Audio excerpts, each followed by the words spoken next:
The TYR L-2 Lifter. So 3 things to like with this shoe is number 1, the upper has received a very nice buff. So with this model, you have a reworked upper that has multiple layers throughout. On the upper up here, you have a heavier leather / rubbery feel, and then through the midfoot and back here into the boot, you have a padded mesh, and you also have some ventilation here on the lateral and medial side of the forefoot.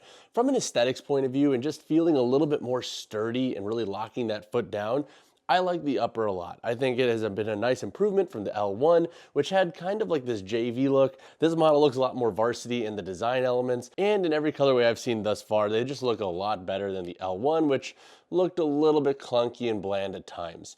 Now, I will say we did get some reworked straps. These are now leather. They don't have that same nylon feeling, so that could be hit or miss for folks. I'll talk about that in my cons in just one second. But the second pro that I have with this shoe is I really enjoyed the feel of the shoe for training when it comes to stability and feeling planted.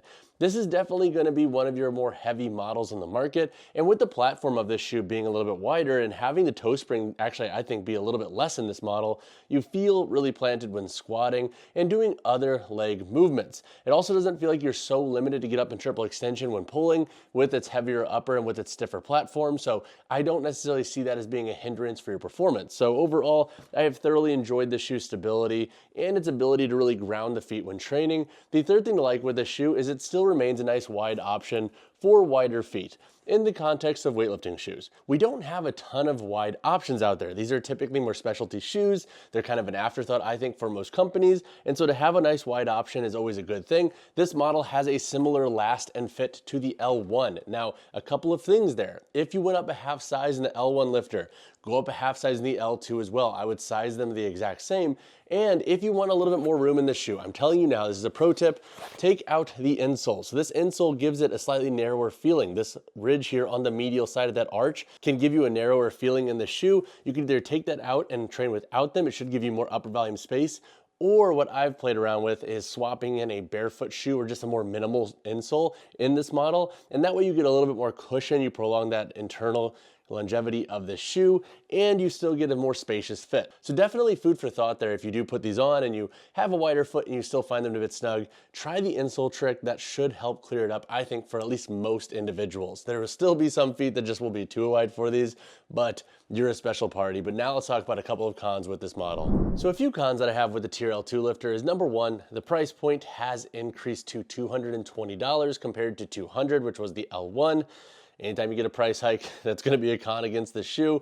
Yes, do I think it's improved? I do. However, $20 more expensive is pretty dang rough, so highly suggest checking around for coupons or signing up for the email list if that helps knock a few bones off of this model. The second con that I have with this shoe, and I'm really curious to hear what other people are going to think about this, because I don't necessarily see it as an outright issue for performance, more so preference, is we have reworked straps. Now, these straps are not the nylon, like seatbelt-like construction that the L1 had. Some folks really enjoy those because it hugs the foot a little bit better. It doesn't feel as rigid. We now have leather and slightly skinnier straps in this model. I don't think they're going to necessarily hinder the performance of this shoe, but it will have a slightly different fit when it comes to security. So if you like softer straps or wider straps like in the L1, that may be something that causes a little bit of a hang up for you. We also have plastic loops here as opposed to rubber. Now, I don't know if that necessarily means it's going to be less durable long term, but it is definitely something there to keep an eye on if you have bought the L1 or you've trained in other weightlifting shoes that have used metal straps. I'm always really keen to see how the plastic do, especially with a price hike. I don't understand why they moved to plastic loops, to be quite honest. Maybe it is better for the longevity of this material here and holding it down, but time will tell. We need more athletes training in these shoes and abusing them for longer durations of time. Now, the third con that I have with this model, and this is something I could see bothering folks with higher insteps or exceptionally blocky wide feet, is that you can get a bit of toe crease in this shoe. Now, I noticed this from the jump. I mentioned it in my first impressions video, but it has since broken in. And so if you have a high instep, or if you traditionally have issues with toe crease in your shoe, so basically the material here pressing into the forefoot when you bend and flex the forefoot of your shoes, that might be a bigger issue for you in this model. And you might be somebody who needs to take out that insole as a default to give yourself more upper volume, because that should help mitigate it. But keeping that in mind, if you are somebody that constantly battles that, if you decide to invest in this shoe, keep them in really good condition and just make sure that you're doing so in case you need to return them, because you might fall into that small subset of folks that just don't resonate with this last construction and the mold of this shoe. Performance-wise, I'll discuss how this shoe does for squats, weightlifting, and then also just some accessory movements. So for squats, I have thoroughly enjoyed this shoe. I think if you like heavier and bulkier weightlifting shoes, this will be a good model for you. You have a wider platform, and back here in the heel, it does flare out a little bit. Now the L1 could have outsole lipping issues. I don't know if we're gonna have the same issues in this model. It feels a little bit more well put together. Now, is that gonna mean that there's no cases at all where it happens? Likely not, but it does feel like it's a better quality, at least adhesive and gluing on this outsole onto this heel. So if you're just buying this shoe for squats, the stability I think is gonna be great with the TPU midsole here and the thicker rubber outsole. And you're also gonna have a shoe that I think that lasts a while. So yes, the price point is higher, but I think it should last a long time if you're just wearing them for squats and rotating them in for those days in your training. Now, when it comes to weightlifting, this shoe has done a really good job. I really like the outsole grip in this model. I think it actually feels grippier than the L1. You have that TYR outsole rubber, and you have a nice secure upper to really lock the feet down when you're catching weight. I think the only issue that some might run into in the lens of weightlifting in this model is this toe break up here. I think that could be an issue if it's just a little bit too snug for you. Because this upper is this heavier leather / rubber material, it's not gonna necessarily stretch out over time, which is a good thing from security, but bad if you're in that camp of getting a lot of pressure here from the toe break. But for the most part, I do think this model will work really well for weightlifting. It gives you everything you want for that type of shoe. It gives you a nice grippy platform, a nice stable base, and it's wide enough, I think, to promote toe splay without feeling too wide and having spillover, or just feeling like you're sliding around in this shoe. For accessory movements, I've also really enjoyed this model. So this means using them for things like leg press where you want a bit more quad, or hack squats where you don't necessarily align with the machine, because I have some of those here. I'm a lanky dude. I gotta work with what I got here because I don't got the best mobility. And then also things like split squats and Bulgarians and lunges where you're trying to drive a slight bias with what you're doing. This model has done a pretty good job. It doesn't feel like the sportiest weightlifting shoe in that lens. So if you do want something, for example, that has a little bit more flexibility and whatnot for accessory movements, something like the Innovate Fastlift Power G380 might be a better shoe. It's a lot more flexible. The shoe can feel a little bit stiff and clunky once again. Great for squats and weightlifting, but it can have some downfalls if you're getting a little bit more dynamic. But for the most part, this shoe has been stellar for accessories too. So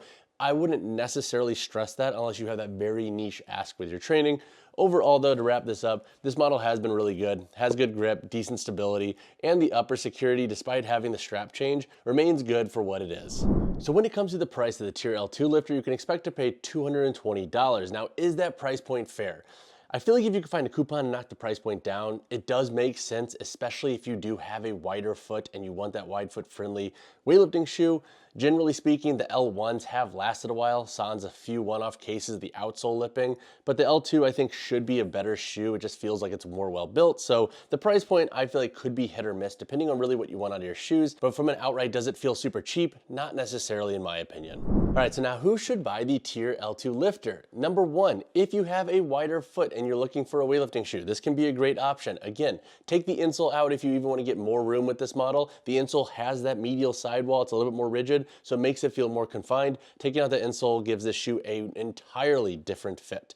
Number two, if you're somebody that wants a shoe primarily for squats and accessory movements, and you just want a shoe for more general strength work, this model can be a really good bet. It really delivers a nice planted feel for that lens. And then number three, I do feel like this shoe is going to be great for most weightlifters. It has a nice grippy outsole, and again, if you want that wider fitting weightlifting shoe, this can be a good option. Just keep in mind that it's not going to be your lightest model on the market. Now, who should pass on the shoe? Number one, I feel like if you're a beginner and you don't necessarily need a shoe that's purposely built wider, you could definitely find solid weightlifting shoes that cost half of this, if not even less than that, and they'll last you just as fine and they'll perform just as well. So if you're on a budget, do not feel like you're missing anything if you don't buy the L2 if it's a stretch for you financially. Number two, if you train in really hot settings and you like having weightlifting shoes that have a bit more breathability and they're a little bit more wispy, a little bit more lightweight, this might also be a pass. Again, you have a heavier leather upper with some rubber overlays here. It's definitely a bulkier, heavier shoe. So for hot weather, this is not going to be the best model if breathability is a big ask for you. All right, so when it comes to the sizing and fit of the TYR L-2 Lifter, I think it's going to be a little interesting, and hear me out. So I buy a size 10 in all of the shoes I review.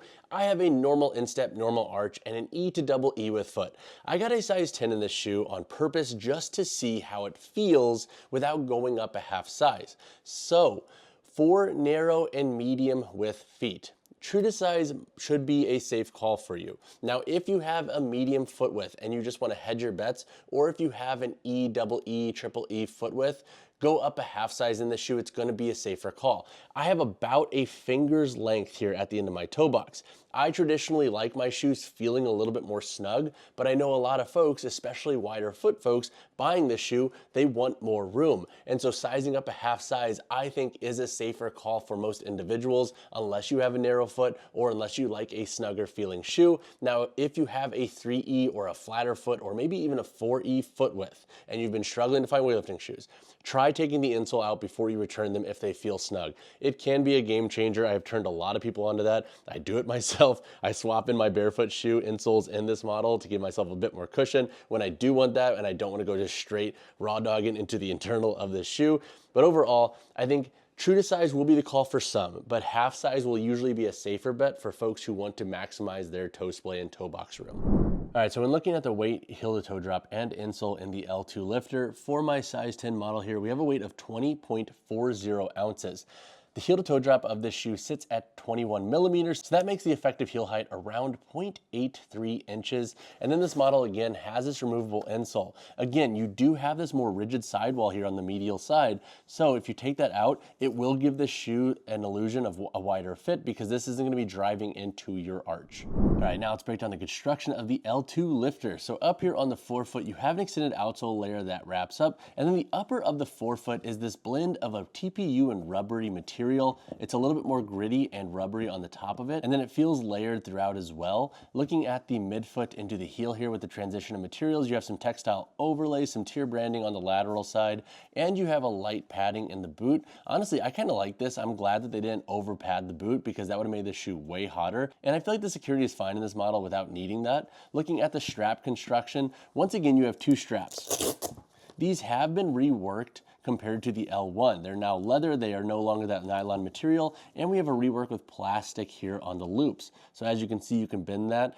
I don't necessarily think that's gonna be a fast thing to break down, but definitely worth keeping an eye on if you had the L1 and you never had issues with the straps. The straps I do like when it comes to their length. They're not too long. They never really feel like you're cranking these too low to where you're hitting the ground like you could in the L1's forefoot. This model doesn't necessarily have that issue. And then looking at the midfoot construction, you have 1, 2, 3, 4 eyelets that go up with a padded mesh tongue with some tier branding on it, and the tongue itself is gusseted as well, so it doesn't slide around too much once you get this shoe on and it's tight. Looking at the outsole, you have a full rubber outsole that wraps the entirety of the shoe. You do have sidewalls here on the lateral medial forefoot for additional lockdown, and the outsole is built with tier tack rubber. This outsole I think grips really well. They use a really good sticky rubber on this model, which I personally like. And then once again, this model's insole is removable if you want to take it out. If you have additional questions on the construction of this shoe or need clarity, drop a comment down below. All right, now let's answer the question, would I get the shoe again? I would. I like this model. I think it's a nice upgrade compared to the L1.